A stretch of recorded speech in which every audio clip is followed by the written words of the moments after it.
jërë ngeen jëf yéen ñi safoo site internet bi di Buzz Actu 221 nuyu nañ leen bu baax jaajëfal leen ci kóolu tege sopp bi ak topp bi nga xamante ne rek yi nag ñu koy topp bu leen fàttee abonné di bës cloche de notification yi ngir mën a am yeneen i info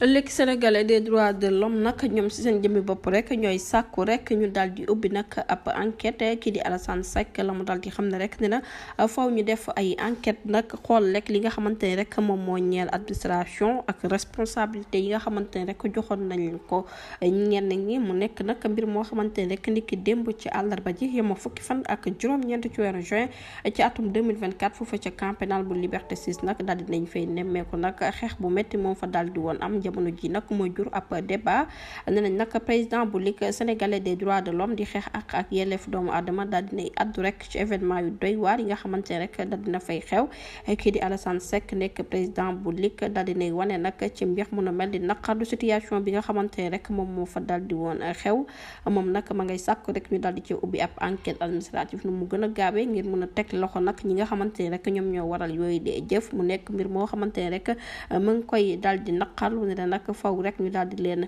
teg ci condition yoo xamante ne rek yu baax la ñoom prisonniers yi ñoom ñi nga xamante ne rek jamono ji gis nañ ne dañ leen a xañ seen ak seen yelleef kon nag nañ leen jël jàppe leen doomu aadama te respecté leen di kàddu yi nga xamante ne rek di Alassane Seck daal dina koy yëkkati mu daal di cay yokk nag nee na kaa yu munti am rek yëf yu nu mel nag bu mu fi amati waaye nag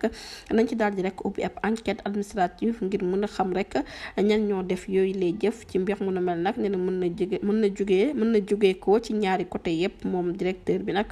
daal dinañ ñëwaat rek ngir ñu ubbi ab enquête administrative bu ko defee rek ñu mën a apprécier wala xool sax ay solution yoo xamante rek buñ ko ca defee dina ci am ay njeexital bu ñu jógee foofu dañuy àddu rek wax fi nga xamante ne rek moom ca diwaan bu France kii di Emmanuel Macron nag daal dinañ dara son excellence monsieur le président de la République de tous les Sénégalais Bassirou Diomaye Faye foofu ca Élysée Diomaye ak Macron nag jot nañoo def nag seen rencontre bu njëkk nag niki tey foofu ca Élysée Emmanuel Macron ginnaaw dalal bi nga xamante ne rek dalal na ko kii di président de la République Bassirou Diomaye Faye ci tukki ba nemmeeku bi nga xamante ne doon na ko amal foofu ca diwaan bu France mu nekk réunion boo xamante ne rek daal dinay am ci cadre contexte forum mondial bi nga xamante ne rek moom la ñu jagleel lépp li création jëmale ko ci vaccin yi mu nekk nag événement bu am solo boo xamante ne rek ngir dëgëral rataxal li nga xamante ne rek moom mooy coopération ci wàllu wér-gu-yaram waaye nag promouvoir li nga xamante ne rek moom mooy innovation yenn secteurs yi ak fexe rek